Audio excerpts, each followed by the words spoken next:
এদেশে আল্লাহু আকবরের সুরে সূর্য ওঠে, এদেশে আল্লাহু আকবরের সুরে সূর্য ডোবে।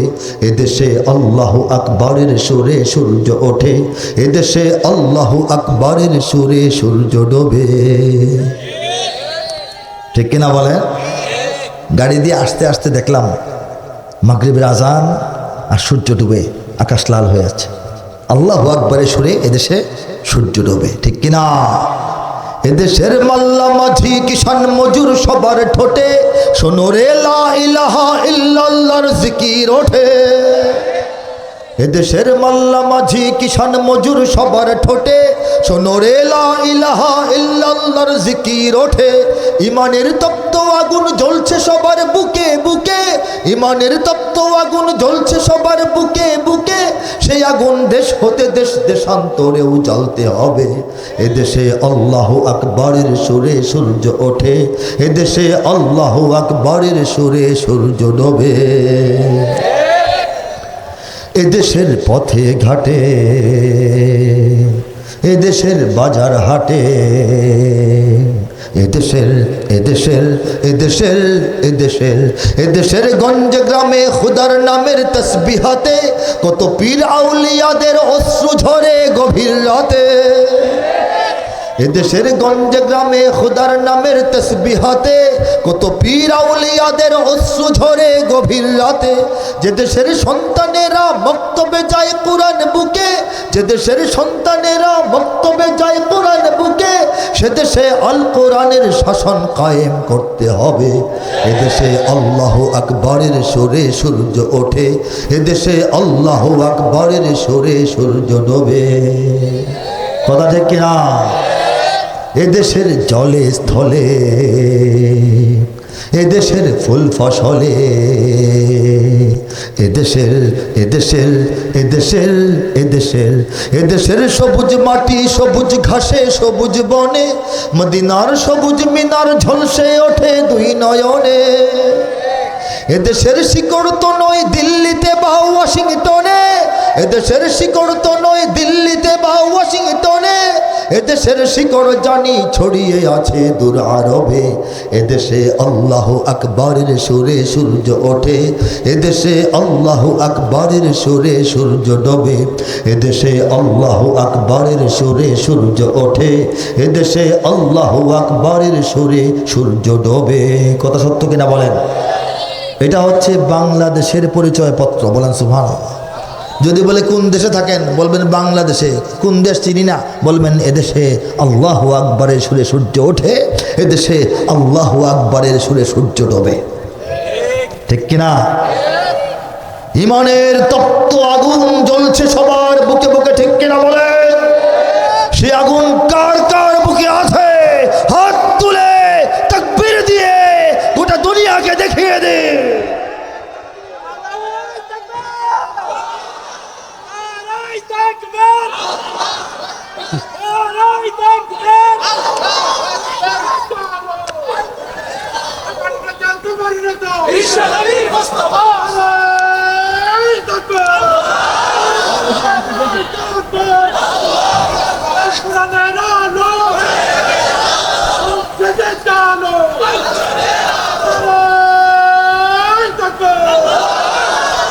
নারায়ে তাকবীর, আল্লাহু আকবার পৃথিবীর 200 কোটি মুসলমানের জাতীয় স্লোগান। ঠিক কিনা জোরে বলেন? একটা শক্তি চেয়েছিল এই স্লোগানকে মিটিয়ে দিতে। তারা ভেবেছিল যদি বদনাম করে দেওয়া যায়, এদেশের নতুন প্রজন্ম এই স্লোগান শুনবেও না, জানবেও না, চিনবেও না, দেবেও না। ঠিক কিনা? এই যে এই বললাম, এটা হলো ওয়ামাকারু। বলেন সুবহানাল্লাহ। আল্লাহ কোরআনে বলছেন ওয়ামাকারু, তারা চক্রান্ত করেছিল, চক্রান্ত করেছে, চক্রান্ত করে থাকে। ঠিক কিনা? ওয়ামাকার আল্লাহ, আল্লাহ তার পরিকল্পনা এবং কৌশল গ্রহণ করেন। ঠিক কিনা? ওয়াল্লাহু খায়রুল মাকিরিন, অবশ্যই আল্লাহই সর্বশ্রেষ্ঠ, সর্বোন্নত, সর্বোচ্চ পরিকল্পনাকারী এবং সুকৌশলী। বলেন সুবহানাল্লাহ।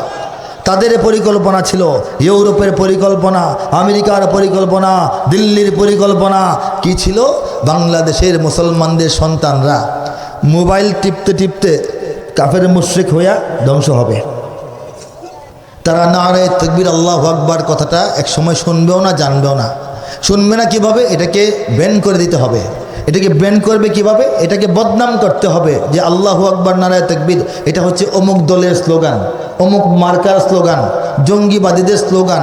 এই কথাটা আমাদের তারুণ্য নতুন প্রজন্মের মধ্যে চালায় দিতে হবে। তারা যদি গ্রহণ করে একসময় এই স্লোগান দিতে তারা লজ্জা পাবে, এবং যারা দিতে চায় তারাও তরুণদের ভয়ে এই স্লোগান দিবে না। স্লোগান দিলেই রাজাকার বলা হয়, স্লোগান দিলেই মৌলবাদী বলা হয়, স্লোগান দিলেই সাম্প্রদায়িক বলা হয়, স্লোগান দিলেই জঙ্গি বলা হয়, স্লোগান দিলেই দাড়িপাল্লা বলা হয়, স্লোগান দিলেই জামাত বলা হয়, শিবির বলা হয়, স্লোগান দিলেই অমুক তুমুক বলা হয়। এটা ছিল তাদের প্ল্যান। কিন্তু ওয়ামাকার আল্লাহ, আল্লাহ কি চাইলেন, আল্লাহ কি করলেন, এটা আমাদের বুঝতে হবে ভালোভাবে। তাহলে আমরা বুঝতে পারবো আল্লাহ পাক বাংলাদেশ নিয়ে কি চান। আল্লাহ চাইলেন যে না, শুধুমাত্র মাহফিল থেকে নয়, মসজিদের মেম্বর থেকে নয়, দাড়ি টিপোওয়ালাদের মিছিল থেকে নয়, গোটা বাংলাদেশে এমন একটা দিন আমি নিয়ে আসব যে ক্রিকেট খেলায় ছক্কা মারলে, ফুটবল খেলায় গোল দিলে দেখা যাবে স্টেডিয়ামের গ্যালারি থেকে সাধারণ তরুণরা আওয়াজ তুলবে নারায়ে তাকবীর আল্লাহু আকবার। ভারতকে গোল দিলে এখন স্লোগান কি দেয়? নারায়ে তাকবীর। ঢাকায়, একদম ঢাকার এই যে স্টেডিয়ামে, কি নাম ছিল স্টেডিয়ামে ভুলে গেছি, একটা নাম ছিল না, ওই স্টেডিয়ামে বাইতুল মোকাররমের পাশে, ও এটা ছিল, ভুলে গেছিলাম। আচ্ছা যাই হোক, এখন ওখানেও যখন ফুটবল খেলা সাধারণ একটা কাজ, আহাম গুরুত্বপূর্ণ কোনো সওয়াবের কাজ না, সাধারণ একটা খেলাধুলা, শরীর চর্চার কাজ আর সময় নষ্ট করার কাজ। এরপরেও সেখানেও এই যে নারে তাকবীর আওয়াজটা, এটা কিন্তু আজকে যদি বাংলাদেশ কোনো মুসলিম দেশকে গোল দিত, আমাদের ছেলেপেলারা এই স্লোগান দিত না, তখন বলতো বাংলাদেশ বাংলাদেশ জিন্দাবাদ নাকি, হ্যাঁ। কিন্তু যখন দিল্লি গোলটা খাইল, তখন ঢাকার ইমান জেগে উঠল। কথা ঠিক কিনা বলেন? আল্লাহ এটা চেয়েছিলেন আর ওরা সেটা চেয়েছিল। আল্লাহ চেয়েছিলেন, আল্লাহ চেয়েছেন বাংলাদেশের সীমান্তবর্তী এলাকাগুলিতে যখন ব্রাহ্মণ্যবাদীরা, যখন মুশরিকরা, যখন কুফফাররা, যখন দ্বীন ও ইমানের এবং আমাদের মানচিত্রের দুশ্মনরা খোঁচাখুচি করবে, ধাক্কাধাক্কি করবে, ঠেলাঠেলি করবে, তখন আমাদের সীমান্তবর্তী অঞ্চলগুলির কৃষকেরা, শ্রমিকেরা, সাধারণ মানুষেরা ভারতের দিকে চোখ রাঙিয়ে আঙ্গুল তুলে আওয়াজ তুলবে নারায়ে তাকবীর আল্লাহু আকবার। এই দৃশ্য আমরা দেখেছি কিনা বলেন? স্বাধীনতার পর, নতুন স্বাধীনতার পর বিভিন্ন সীমান্তে ভারতীয়রা অশান্তি শুরু করেছিল। সেখানে গ্রামের সাধারণ মানুষরা, না জামাত, না হেফাজত, না তবলিগ, না চরমোনাই, না কৌমি, না আলিয়া, সাধারণ কৃষক লাঠি ঠেঙ্গা নিয়ে ওখানে গেছে, এবং অন্য কোনো স্লোগান নাই, একটা স্লোগান, আসল স্লোগান, মূল স্লোগান দিয়েছে নারায়ে তাকবীর আল্লাহ। কার ফয়সালা ছিল? কার ফয়সালা ছিল? এদেশের শিকড় তো নয় দিল্লিতে বা ওয়াশিংটনে সঙ্গীতে গেলাম, আজকের লেখা নয়, 25 বছর আগে নতুন শতাব্দীর উষালগ্নে 2000 সালে লেখা, 25 বছর ধরে গাইছি, আপনারা শুনেছেন অনেক জায়গায়, আজও গেলাম। এদেশের শিকড় তো নয় দিল্লিতে বা ওয়াশিংটনে, এদেশের শিকড় যে দিল্লিতে নয়, দিল্লিতে সেই কথা, দিল্লিকে সে কথা আমরা খুব ভালো করে বুঝিয়ে দিতে পেরেছি। দিল্লি পিছনে হটেছে, সেখানে ওয়াশিংটন ঢোকার চেষ্টা করছে।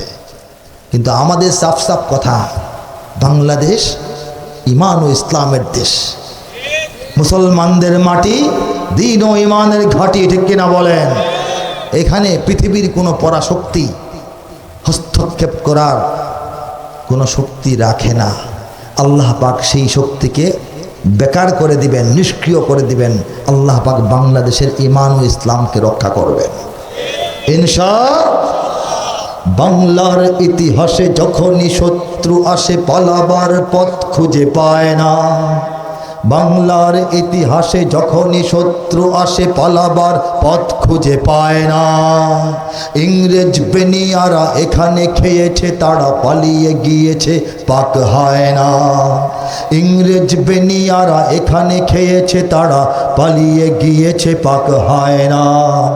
বুঝে নিক আমেরিকা, বুঝে নিক ইন্ডিয়া, বুঝে নিক রাশিয়া ও চায়না। বুঝে নিক আমেরিকা, বুঝে নিক ইন্ডিয়া, বুঝে নিক রাশিয়া ও চায়না।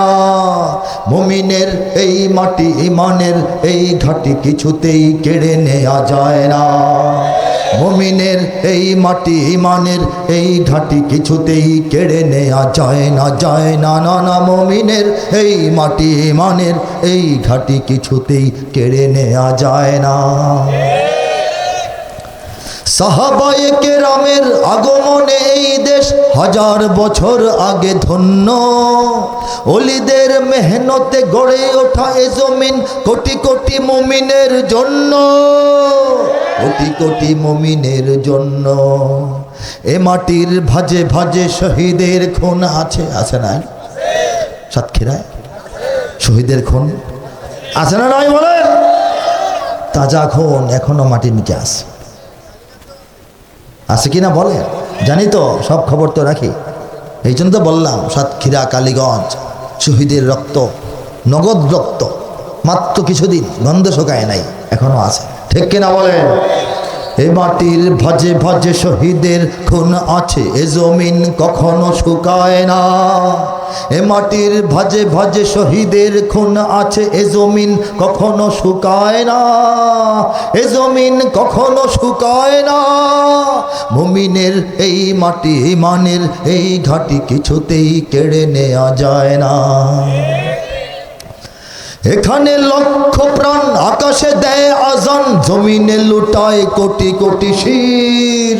এখানে হাওয়ার আগে হাজারো কণ্ঠে জাগে দিকে দিকে নারায়ে তাকবীর, দিকে দিকে নারায়ে তাকবীর। এখানে লক্ষ লক্ষ মসজিদ থেকে লক্ষ লক্ষ মুয়াজ্জিন প্রতিদিন 5 বার আল্লাহু আকবার আযানের আওয়াজ ছড়িয়ে দেয়। সেই আওয়াজ যখন ধ্বনিত প্রতিধ্বনিত হয়, কোটি কোটি শির, কোটি কোটি মস্তক, কোটি কোটি কপাল বাংলাদেশের এই জমিনে আল্লাহকে উদ্দেশ্য করে সিজদায় লুটিয়ে পড়ে, ঠিক কিনা? হিমালয়ের পাদদেশ থেকে একেবারে বঙ্গোপসাগরের সৈকত পর্যন্ত আল্লাহ পাক 20 কোটি মুসলমানের জন্য বিরাট এক জায়নামাজ বিছায় রাখছে। সেই জায়নামাজ নাপাক করতে আমরা দেব না, ঠিক কিনা বলে? এই জায়নামাজ ছিনতাই হয়ে যাবে, এটা আমরা বেঁচে থাকতে সম্ভব নয়, ঠিক কিনা? এখানে গ্রাম শহরে বলবো কি হয়, প্রস্তুত ঘরে ঘরে। এখানে গ্রামে গঞ্জে শহরে নগরে ঘরে ঘরে প্রস্তুত হয়ে আছে কারা বলবো? এখানে গ্রাম শহরে প্রস্তুত ঘরে ঘরে আল্লাহর সেনারা ঘুমায় না। এখানে গ্রাম শহরে প্রস্তুত ঘরে ঘরে আল্লাহর সেনারা ঘুমায় না, আল্লাহর সেনারা ঘুমায় না। মুমিনের এই মাটি ইমানের এই ঘাটি কিছুতেই কেড়ে নেওয়া যায় না, যায় না, না না। মুমিনের এই মাটি ইমানের এই ঘাটি কিছুতেই কেড়ে নেওয়া যায় না। বুঝে নিক আমেরিকা, বুঝে নিক ইন্ডিয়া, বুঝে নিক রাশিয়া ও চায়না। মুমিনের এই মাটি ইমানের এই ঘাটি কিছুতেই কেড়ে নেওয়া যায় না, যায় না, না না। মুমিনের এই মাটি ইমানের এই ঘাটি কিছুতেই কেড়ে নেওয়া যায় না। সাহাবায়ে কেরামের আগমনে এই দেশ হাজার বছর আগে ধন্য, বলেন সুবহানাল্লাহ। কথাটি ছন্দ মেলানোর জন্য লিখি নাই, ঐতিহাসিক বাস্তব সত্য কথা, বলেন আলহামদুলিল্লাহ। রাসূলুল্লাহ সাল্লাল্লাহু, সবাই মিলে সাল্লাল্লাহু আলাইহি ওয়াসাল্লাম 40 বছর বয়সে তোর উপরে একটা চন্দ্রবিন্দু দিবেন সম্মানজনকভাবে। তার নবুয়ত যখন প্রকাশ হলো, কুরআন যখন নাজিল হলো, তখন তিনি নবুয়ত প্রাপ্ত হওয়ার পর, নবুয়ত প্রকাশের পর তিনি কি করলেন? 13 বছর মক্কায় অবস্থান করলেন। মদিনায় হিজরত করে গিয়ে আরও 10 বছর সেখানে জীবনযাপন করলেন। বলেন সুবহানাল্লাহ। এই মক্কার 13 বছর, এটি কি বলা হয় নবুয়তের প্রথম বছর, নবুয়তের দ্বিতীয় বছর, এভাবে হিসাব করা হয়। আর মদিনা থেকে যে বছরগুলি, এটাকে বলা হয় হিজরি প্রথম বছর, হিজরি দ্বিতীয় বছর, হিজরতের পর থেকে হিজরি। বলেন সুবহানাল্লাহ। এই মক্কার 13 বছরের প্রথম 3 বছর তিনি হেরা গুহা থেকে ইমানের দাওয়াত নিয়ে ঘরে ফিরলেন। ঘরের ভিতরে সর্বপ্রথম দুনিয়াতে আসমানের নিচে জমিনের উপরে প্রথম যিনি মুমিনা হলেন তিনি হচ্ছেন হযরত আম্মা জান খাদিজাতুল কুবরা রাদিয়াল্লাহু তাআলা আনহা। বলেন সুবহানাল্লাহ। কত বড় মানে সাফল্যের সৌভাগ্যের অধিকারী তিনি ছিলেন। বলেন সুবহানাল্লাহ। একটু বলেই ফেলি, নবী সাল্লাল্লাহু আলাইহি ওয়াসাল্লাম পরবর্তীতে যখন ধ্যানমগ্ন থাকতেন, মাঝে মাঝে ইব্রাহিম হযরত জিবরিল আলাইহিস সালাম আসতেন না? একদিন আসছেন, হেরা গুহায় নবীজি বসা, জিবরিল আলাইহিস সালাম আসছেন, আয়েশা সালাম দিয়েছেন, কথা শুরু হয়েছে। তখন হঠাৎ করে হযরত খাদিজাতুল কুবরা তিনি নবী সাল্লাল্লাহু আলাইহি ওয়াসাল্লামের জন্য খাবার দাবার প্রয়োজনীয় জিনিসপত্র পোটলার মধ্যে নিয়ে নিচে থেকে আস্তে আস্তে উঠতেছেন, হেরা গুহার দিকে যাচ্ছেন। পাহাড়ের মধ্যে উনি জবলে নূর অতিক্রম করে উঠতেছেন, নবীজি তো গুহায়। তখন জিবরিল আলাইহিস সালাম নবীজিকে প্রশ্ন করলেন, ইয়া রাসূলুল্লাহ, ওই যে এক মহিলা দেখা যায় পাহাড় বেয়ে উঠতেছে, এদিকে আসতেছে, উনি কে? জিজ্ঞেস করছে। নবী সাল্লাল্লাহু আলাইহি ওয়াসাল্লাম উকি দিয়ে দেখলেন, দেখে বললেন, উনি আমার বিবি খাদিজা। এই পরিচয় দেওয়ার পর জিবরিল আলাইহিস সালাম বললেন, আল্লাহ রাব্বুল আলামিন আপনার স্ত্রীকে সালাম জানিয়েছেন। এখন বুঝেন খাদিজাতুল কুবরা রাদিয়াল্লাহু তাআলা আনহার মর্যাদা কোথায় ছিল।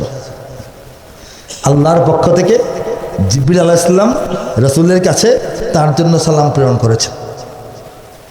যাই হোক, ঘরের ভিতর হযরত আলী, কিশোর আলী নবীজির চাচাতো ভাই, পরবর্তীতে মেয়ের জামাই হয়েছিলেন, ঘরের ভিতরে তাকে থাকেন, তিনি ইসলাম গ্রহণ করলেন। ঘরের বাইরে প্রথম হযরত আবু বকর সিদ্দিক রাদিয়াল্লাহু তাআলা আনহু ইসলাম গ্রহণ করলেন।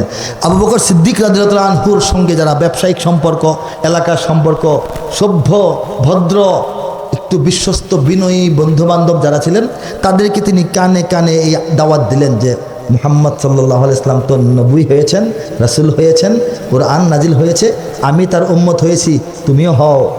এইভাবে তিনি কানে কানে কানে কানে বললেন। এইভাবে আগাতে আগাতে প্রথম 3 বছরে মাত্র 40 থেকে 50 জন ইসলাম গ্রহণ করলেন 3 বছরে। এরপর আস্তে আস্তে কাফেরদের কাছে এটা একটু প্রকাশ হয়ে গেল, তারা অত্যাচার নির্যাতনের স্টিম রোলার চালু করে দিল। নবুয়তের 4th বছর 5ম বছর এমন অত্যাচার, এমন অত্যাচার, এমন অত্যাচার, হযরত বিলাল রাদিয়াল্লাহু তাআলা আনহুকে একেবারে যা যা করার অত্যাচার আপনারা শুনেছেন। সর্বশেষ তিনি যখন মুখ থেকে, জবান থেকে কালিমা বন্ধ হয় না, তখন তার জিহ্বার নিচেও একটি জ্বলন্ত কয়লার অঙ্গার ঢুকিয়ে দেখা হয়েছিল। হযরত ওসমান রাদিয়াল্লাহু তাআলা আনহু নবীজির মেয়ের জামাই, এক মেয়ে বিয়ে দিয়েছেন, মেয়ের ইন্তেকালের পর আরও একটা মেয়েকে বিয়ে দিয়েছেন, এতই পছন্দ করতেন। সেই উসমান তিনি কিন্তু দরিদ্র ছিলেন না, তিনি ছিলেন উমাইয়া বংশের মানুষ, কুরাইশ কিন্তু হাশিমি নন, তিনি উমাইয়া। উমাইয়ারা দাপটি, প্রভাবশালী, ধনাঢ্য, তিনিও ধনাঢ্য ছিলেন। এই ধনী মানুষ ইসলাম গ্রহণ করার পর তাকেও কাফেররা উটের কাঁচা চামড়া দিয়ে পেঁচিয়ে পেঁচিয়ে রেখে রৌদ্রের মধ্যে ফেলে রেখেছিল দিন রাত। বলেন নাউযুবিল্লাহ। আমরা মনে করি শুধু গোলাম যারা সাহাবী ছিলেন, বিভিন্ন কৃতদাস, তাদের উপর অত্যাচার, তা নয়। ধনাঢ্য হযরত উসমানের কথা অনেকে জানি না, উনিও যে নির্যাতিত হয়েছিলেন। এই অবস্থা যখন চলে, খাব্বাবের নির্যাতন, খুবাইবের নির্যাতন, আম্মারের শাহাদাত, সুমাইয়ার শাহাদাত, এইগুলি ঘটার পর নবী সাল্লাল্লাহু আলাইহি ওয়াসাল্লাম 5ম হিজরিতে সাহাবীদেরকে ডেকে বললেন, তোমাদের মধ্যে যাদের পক্ষে সম্ভব তোমরা মক্কা ছেড়ে আরব থেকে বের হয়ে, আরব সাগর পার হয়ে আফ্রিকার প্রবেশ পথে প্রথম যে রাষ্ট্র, প্রথম যে দেশ ইথিওপিয়া, আবিসিনিয়া, সেখানে চলে যাও। সেই আবিসিনিয়ার বর্তমান নাম ইথিওপিয়া। সাহাবায়ে কেরাম আজমাইনের শতাধিক মানুষের 102 জন বলা হয় একটা গ্রুপ, তারা নর নারী শিশুসহ তারা চলে গেলেন আবিসিনিয়ায়। এই আবিসিনিয়ায় 5ম হিজরিতে চলে গেলেন। তারপর ষষ্ঠ হিজরির দিকে হযরত হামজা রাদিয়াল্লাহু আনহু ইসলাম গ্রহণ করলেন। আল্লাহু আকবার। হযরত ওমরে ফারুক ইসলাম গ্রহণ করলেন। আল্লাহু আকবার। ইসলাম একটু শক্তিশালী হতে লাগলো, প্রকাশ হতে লাগলো। তারপর এই যে তাদের ইসলাম গ্রহণের পর মক্কা কাফেররা কি করবে? সপ্তম, অষ্টম, নবম, দশম এই তিনটা সন নবীজির নবুয়তের পর এই তিনটা বছর তারা নবী সাল্লাল্লাহু আলাইহি ওয়াসাল্লাম সহ তার গোষ্ঠী জ্ঞাতি সহ এই সবাইকে জেলখানায় বন্দি রাখলো। শিয়াবে আবু তালেবের মধ্যে তারা বন্দি রাখলো। সেখানে শুধু মুমিনগণ নন, যারা কাফের কিন্তু নবীজির ঘরের গোত্র, একই বংশ, একই গোত্র, একই সিলসিলা, তারাও মুহাম্মদ সাল্লাল্লাহু আলাইহি ওয়াসাল্লামকে ভাতিজা হিসাবে, ভাই হিসাবে আদর করে, সোহাগ করে এবং যাত্রাভিমান যে আমাদের পরিবারের একজনের উপরে এরকম আঘাত আসবে, আমরাও তার সঙ্গে জেলে যাব। এই যে একটা বেড়াগিরি, এটা করে সবাই জেলখানায় ছিলেন। নবীজির চাচাও জেলখানায় ছিলেন। বলেন সুবহানাল্লাহ। এই জেল থেকে বের হওয়ার পর নবুয়তের দশম বছরে হযরত রাসূলুল্লাহ সাল্লাল্লাহু আলাইহি ওয়াসাল্লামের বাইরের দিক থেকে যিনি সবচেয়ে বেশি সহায়তা এবং নির্ভরতা দায়িত্ব পালন করতেন, আপন চাচা আবু তালেব ইন্তেকাল করলেন। নবীজির মনটা অনেক খারাপ হলো, দুর্বল হলো, হতাশাচ্ছন্ন হয়ে গেলেন। কয়েকটা দিন পরেই ঘরের ভিতরের যে নির্ভরতার জায়গা বিবি খাদিজার ইন্তেকাল হলো। বাইরে চাচা নাই, ঘরে চাচা নাই, এই ঘরে স্ত্রী নাই। এই অবস্থায় নবী সাল্লাল্লাহু আলাইহি ওয়াসাল্লাম একেবারে খুবই ভেঙে পড়লেন। নিজেই চিন্তা করলেন, তাহলে এক কাজ করি, মক্কাওয়ালারা তো দুর্ব্যবহার করলো, এখানে তো কাজ আগাচ্ছে না, আমি একটু তায়েব যাই। এটা আমার দুধমার এলাকা। আমি ছোটোবেলায় দুধ খাওয়ার জন্য ওখানে কয়েক বছর ছিলাম। শিশু ছিলাম বটে, আমার সঙ্গে আরও তো শিশু ছিল, তারা তো এখন বড় হয়েছে, আমার মতোই বয়স হয়েছে। আমি গেলে আমাকে আদর করবে, আমাকে চিনবে, আমার মিশন শুনলে গ্রহণ করতে পারে, সেখানে আমার কিছু কাজ হইতে পারে। এই চিন্তা করে, এই আশায় বুক বেঁধে আল্লাহ নবী সাল্লাল্লাহু আলাইহি ওয়াসাল্লাম চাচাকে হারিয়ে, স্ত্রীকে হারিয়ে, একা মানুষ, তিনি একজন গোলামকে সঙ্গে নিয়ে চলে গেলেন কোথায়? তায়েফে। সবাই জানেন তায়েফ নবীজি সাল্লাল্লাহু আলাইহি ওয়াসাল্লামের সাথে কী আচরণ করেছে। আরও হৃদয় বিদারক, কলিজা ফেটে যাওয়ার মতো আচরণ পেয়ে তিনি সেখান থেকে চলে আসলেন আরও বিফল মনোরথ, আরও মন খারাপ, আরও অত্যন্ত তাঁর বিষণ্ণতার একটা অবস্থা যখন চলমান, তখন আল্লাহ পাক রব্বুল আলামিন বললেন যে মন খারাপের কারণ নাই, এখন থেকে তোমার আস্তে আস্তে বিজয়ের পথ শুরু হয়ে যাবে। তুমি আমার কাছে আসো, একটু ঘুরে গেরা বেড়ায় যাও, দেখে যাও, তোমার মনটা ভালো হবে। এই দেখে যাওয়ার জন্য, বেড়ায় যাওয়ার জন্য মেরাজের ঘটনা আল্লাহ পাক ঘটাইলেন। দুনিয়া থেকে আসো, দুনিয়াতে তো কাজ করতেছো, আরও করবা, তুমি আমার সাম্রাজ্য ঘুরে দেখে যাও, তোমার জন্য সব তৈরি, মুমিনদের জন্য সব তৈরি, সব দেখিয়ে তাকে আবার নিয়ে আসা হলো দুনিয়ায়। আসার পর একাদশতম বছরে মদিনা থেকে কিছু লোকজন মক্কায় আসলো হজের মৌসুমে। এসে নবী সাল্লাল্লাহু আলাইহি ওয়াসাল্লামের সঙ্গে গোপনে দেখা করলো। কাফেররা বলে, এখানে এক পাগল আছে, কেউ দেখা করবেন না, হজ করতে আসেন, হজ করেন, বাজার সদাই করেন, সোজা চলে যান, এদিকে আসবেন না, আসলে সে জাদু করবে, সে জাদুকর, সে পাগল। বলেন নাউজুবিল্লাহ। এই কথা শুনে কিছু লোক আগ্রহ করলো, দেখে যায় মানুষটাকে। তার আগে দেখলো, কথা বলে তাদের ভালো লাগলো এবং তারা মনে মনে মিলায় নিল যে মদিনায় যে ইহুদি আলেমরা আছে, তারা চিরকাল আমাদেরকে বলতেছে একজন নবী দুনিয়াতে আসবেন এবং তিনি হিজরত করে অধিক খেজুর গাছওয়ালা একটা জায়গায় আসবেন, সেই জায়গা মদিনা। আর এই জন্যই এই কি বলে ইহুদি আলেমরা মদিনায় এসে ঘরবাড়ি করেছে সেই নবীকে পাওয়ার জন্য। মনে হয় ইনি সেই নবী। বলেন সুবহানাল্লাহ। তারপর তারা ফিরে আসলো, ইহুদি আলেমদের সঙ্গে বলল, শেষ নবীর কি শেষ নবীকে চেনার মতো কি মানে ইন্টারভিউ কীভাবে নিব বা তাকে চেনার আলামত কি। তখন ইহুদিরা কিছু আলামত বললো, আজকে সেই আলাপে যাব না, 3টে আলামত বলছিল। সেই আলামতগুলি তারা জেনে এসে পরের বছর আবার হজে এসে আবার নবীজির সঙ্গে দেখা করে সেই আলামত চেক করে দেখলো তিনিই নবী। বলেন সুবহানাল্লাহ। তারপর প্রস্তাব দিল, ইয়া রাসূলুল্লাহ, আমরা ঈমান আনলাম, চলেন মদিনায়। আপনার তো মদিনায় যাওয়ার একটা সম্ভাবনা ছিল, একটা কথা ছিল, আমরা প্রস্তুত। নবীজি বললেন, এখনই যাব না, তোমাদের সঙ্গে লোক দেয়া দিলাম, যাও একজন মৌলানা সাহেব লয়ে যাও, সেখানে তিনি তোমাদেরকে প্রস্তুত করবেন, একটা ক্ষেত্র তৈরি করবেন, ঈমান আমল দিন শেখাবেন, মোটামুটি যতটুকু শেখার। এরপর আল্লাহ অনুমতি দেওয়ার পর আমি আসব। এই যে মক্কায় মদিনার লোকজন আসে যায়, কথা বলে, কানাকানি করে, আবার যায়, এই ঘটনাগুলি যখন ঘটতেছে তখন ওই যে আবিসিনিয়ায় সাহাবায়ে কেরাম গেছিলেন আরও 3-4 বছর আগে, পঞ্চম বছরে, এখন হলো দশম বছরের ঘটনা। পঞ্চম বছরে যারা গেছিলেন তাদের মধ্য থেকে হজরত সাদ ইবনে আবি ওয়াক্কাস রাদিয়াল্লাহু তাআলা আনহুর আব্বা হজরত আবু ওয়াক্কাস রাদিয়াল্লাহু তাআলা আনহুর নেতৃত্বে 4 থেকে 8 জন সাহাবীর একটা ছোট্ট কাফেলা, তারা জাহাজ ভর্তি ব্যবসার মালামাল নিয়ে, অন্তর ভর্তি ইমানের দাওয়াত নিয়ে আরব সাগর, ভারত সাগর পাড়ি দিয়ে চট্টগ্রাম দিয়ে বাংলার জমিনে ঢুকে পড়েছেন। আরো জোরে বলেন সুবহানাল্লাহ। কবেকার কথা? নবীজি তখনও মক্কায় আর ইসলাম তখন বাংলায়। তখনও মদিনাবাসী নবীজিকে পায় নাই, নেওয়ার আলাপ করতেছে, প্রস্তাব দিতেছে, নবীজি আরও পরে যাবেন বলে বিদায় করতেছেন। তখনও নবীজি রাসূল সাল্লাল্লাহু আলাইহি ওয়াসাল্লাম মদিনার মাটিতে কোনো খেজুর গাছ লাগান নাই, মদিনার মাটির খেজুর মদিনাতে বৈশা খান নাই। তখনও মদিনার পাদদেশে আল্লাহর রাসূলকে অভ্যর্থনা জানানোর জন্য তোলা আল বাদ্দু আলাইনা এটা গাওয়া হয় নাই। তখনও মসজিদে কুবা নির্মাণ হয় নাই, তখনও মসজিদে নববীর স্থান নির্ধারণ হয় নাই, বদর উহুদ খন্দক তখনও চিন্তার মধ্যে আসে নাই। নবীজি তখনও মক্কায় আর ইসলাম তখন বাংলায়। ঠিক কিনা বলে? সেই ইসলামকে ফু মারলে উড়া যাবে, ধাক্কা মারলে সরে যাবে, ধমক মারলেই ভয় পাওয়া যাবে নাকি? কাফের মুশরিক নাস্তিক বেদিনরা এটা বোঝে না। তারা জানে না বাংলাদেশের কত গভীর ইসলামের শিকড়। এদেশের শিকড় তো নয় দিল্লিতে বা ওয়াশিংটনে, এদেশের শিকড় জানি ছড়িয়ে আছে দূর আরবে।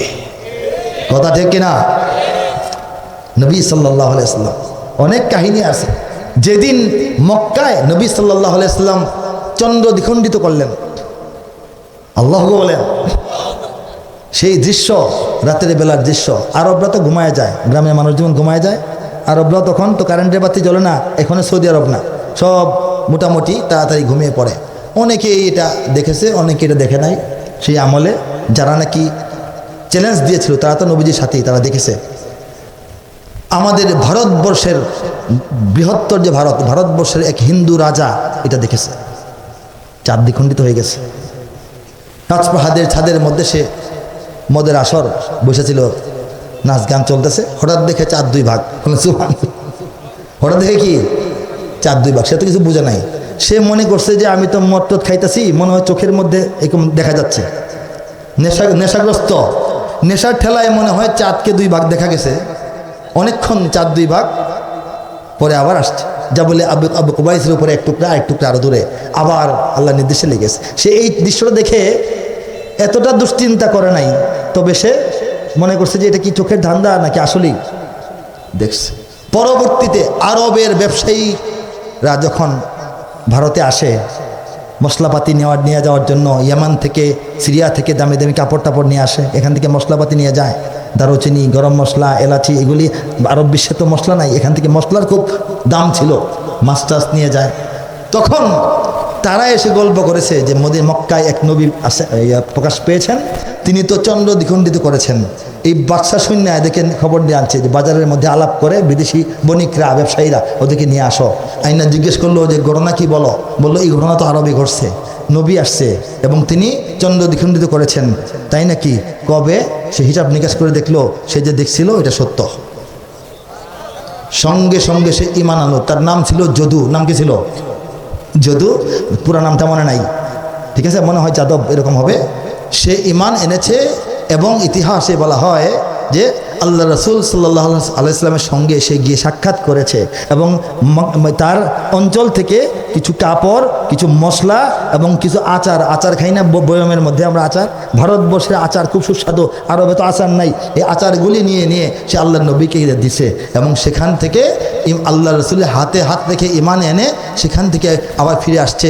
বলছে ইয়া রাসূলুল্লাহ, আমি তো একটা দেশ চালাই, আমি সবসময় হয়তো বা সুযোগ পাবো না আসার, আমার জন্য দোয়া করবেন। এই কথা বলে আসছে এবং তার সেই যাওয়া আসার সংবাদ শোনার পর, সে আসার পর সে ক্ষমতাচ্যুত তার সন্তান তাকে হত্যা করেছে অথবা বন্দি করেছে, এরকম ইতিহাস। বাংলাদেশে এবং আশেপাশে ইসলাম সে আগে থেকে আসছে, বলেন আল্লাহু আকবার।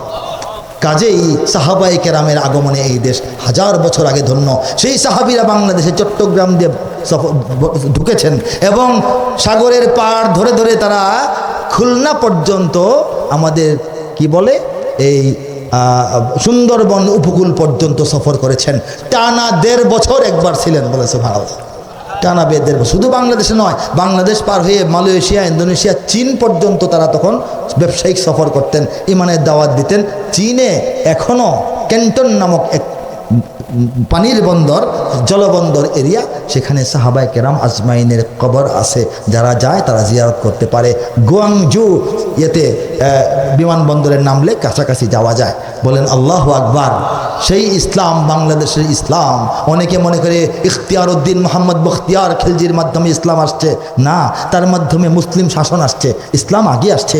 তার 100 বছর পর 1205 বখতিয়ার, 1305 হজরত শাহজালাল ইয়ামানি রহমতুল্লাহ আলাইহির হাত ধরে তার সঙ্গে এক দরবেশদের কাফেলার মাধ্যমে ইসলাম বাংলাদেশে আরও ছড়িয়েছে, বিস্তার লাভ করেছে। কিন্তু ইসলাম এদেশে প্রবেশ করেছে এবং প্রতিষ্ঠিত হয়েছে স্বয়ং খুদ সাহাবায়ে কেরামের পায়ের ধুলায়। বলেছে সেই ইসলাম থাকবে কি থাকবে না বলেন?